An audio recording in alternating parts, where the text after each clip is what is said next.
Malayo pa sanang lalakbayin ko para lang makatanggap ng serbisyong pangkalusugan mula sa aming liblib na lugar. Pero mabuti na lang at inilapit ang Super Health Center sa aming lugar at hindi ko na kailangan pang pumunta ng malayo para lang makapag-passes at makapagpa-check up. Kagaya na lang nitong Northwestern Super Health Center ng Barangay San Isidro. Biyaya kung maituturing ang presensya ng Northwestern Super Health Center ng Barangay San Isidro sa mga residenteng Kidapaweño sa paligid nito. Gayon din ang mga residente mula sa karating munisipyo. Katunayan, sa lawak ng service area ng nasabing health center ay nakapagtala na ito ng humigit kumulang 5,000 mga pasyente sa loob lamang ng 10 buwan mula sa pagkakatatag nito. Ang mga barangay po na ginakater ng Super Health San Isidro po is San Roque, San Isidro, Linangcob, New Bohol, Gayola, Marbel, Mateo, Santo Niño, Katipunan, and Sikitan po. May ginakater din po tayo outside San Isidro po na Super Health. Ang ginakater po nato, sir, is katong Estado, which is from Matalam, and then ang President Roxas po usually ang taga New Cebu po ang nag-aato din. Usually po, sir, sa Kidapawan residents po, usually free po ang ating medical check-up, and then free din po ang ating mga medications. Usually free, given po talaga na freely sa tanang taga Kidapawan po. And then, pero kung outside na po sa Kidapawan, which is usually ginakater namong Estado and saka New Cebu sa President Roxas, ginahatagan gihapon namo sila og free medical check-up. Pero ang ubang mga tamba like mga medicines na i-reseta sa doktor, usually ginareseta na po or RX ang ginatawag namo ato. Na sila na mismo ang papaliton out sa mga pharmacy na po. Ang usually na pinaka-common na services na gina-avail sa atong clients diri sa Northwestern Super Health Center is usually naami free laboratory check-up, and then naapod mi free na mga medicines na ginahatag freely, and then nag-avail pud ta og mga services like katong nay mga surgery or minor surgery po. Usually ginatahi gyapon namo ang mga pasyente, especially kung may mga aksidente na matabo sa ilaha. Para maka-avail po sa services dari po sa Northwestern Super Health Center, usually gina-advisean po namo sila na magdala sila sa ilang referral or ginatawag nato na referral system para maka-avail po sila sa ato ang services dari sa Northwestern Super Health Center po. Para naman kay Ginang Maria, sagot ito sa kanyang dalangin na magkaroon ng agarang akses sa serbisyong medikal nang malunasan kaagad ang iniindang karamdaman ng pamilya nang hindi rin nakakadagdag ng sakit sa bulsa. Sa una, dako jud kay may problema kay tungod kay layo kayo ang doktor, nya dili na mi kaadto dayon og doktor kay tungod kay ang kwarta pod nihit. Og karon, pwede ra nga kay wala may bayad unya dool ray mi, di okay na kayo karon. Unya sa una, dako pa kay kag bayron dito sa doktor, layo pa jud, dili ka kayo madali doktor, mamatay na lang siguro kadayon.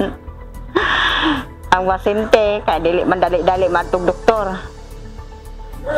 Para sa una nakoy anak nga kuan kanang giubo nya nasuko gikasab-an pa ko sa doktor kay ngano daw gidugay og adto sa doktor nga kailangan ba daw kailangan ba daw nako nga mahugna og pulmonya ang bata nako.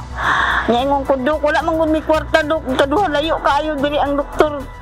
Unsaon man ako namo nga portipon lisura namo in taon di mi ka pamalite halos di mi ka pamilite nyang bayad pud diri. Karon bintaha na karon jud dako na jud kalahian sa una ug karon. Bintaha na jud karon kay okay na. Wala nay bayad daghang kay tambal. Unya dool ra. Pasalamat ko nga gitagaan mig nani nga dool nami nya okay lang libre. Perting dakuan jud ako pasalamat o katong mga pasyente pod nga uban nga gusto pod mo adto diri adto na mo kay para lang malibre pod ta diri o dool ra pod sa atoa. Sa kasalukuyan ay pinangungunahan ni Dr. Pedregosa ang Northwestern Super Health Center at ayon sa batang doktor ay ikinagalak niya ang kanyang assignment sa lugar dahil malapit daw umano sa kanyang damdamin ang public service. Nakita ko talaga dito yung support, no, na dapat yung health talaga hindi lang mag-put up malayo, pero dapat ipalapit talaga para at least yung mga mamayain very accessible na yung mga healthcare services na mga. Actually, part kasi ako ng program under sa Dr. Sodabayo of the DOH po. So kami, part ng return service program po is deploy ko kami sa community. And ako, really love ko talaga na mag-serve sa community po as a public health servant. So mas na-happy talaga ako na at the grassroots level, yung matutulungan ko is more of the preventive po na side ng approach ko namin, not the treatment side. Dagdag pa ni Dr. Pedregosa na asahan ng mga konstituwente nila ang mas malawak na serbisyong ihahandog sa kanila ng health center. Ating Super Health Center is built para to cater yung mga limited only sa mga medical services. So actually, forward talaga po namin is that magbibigay talaga namin yung parang hindi lang talaga medical services which is gusto talaga namin is that yung community itself maging part, no, ng Super Health Center na mag-work hand in hand kami together para mag-establish po kami ng better community. So, pero yung mga services siguro nga na ma-offer namin dito, meron tayong free po na mga medications, free consultations, free laboratories. Hopefully, ano na din natin yung ating mga licensing sa ibang same sa paanakan. Yes po. So, aside po sa yung sa e-consulta po na provider po, yung mga imaging natin ng mga procedures like X-ray, ultrasound. So hopefully, maging na po para at least ma-maximize talaga po yung operational po ng Super Health Center dito sa San Isidro. Gusto ko magpasalamat po sa LGU po, sa city government po, and pag-ibay yung mayor po, Mayor Patis na, which is isa sa pinakamalaking role po na very supportive po siya dito sa pag-ano po ng Super Health Center. As well as po sa mga sa DOH sa pag-fund po ng facility. So ang panawagan ko lang po sa communities that nandito po kami, willing po kami na magbigay po ng free services sa inyo.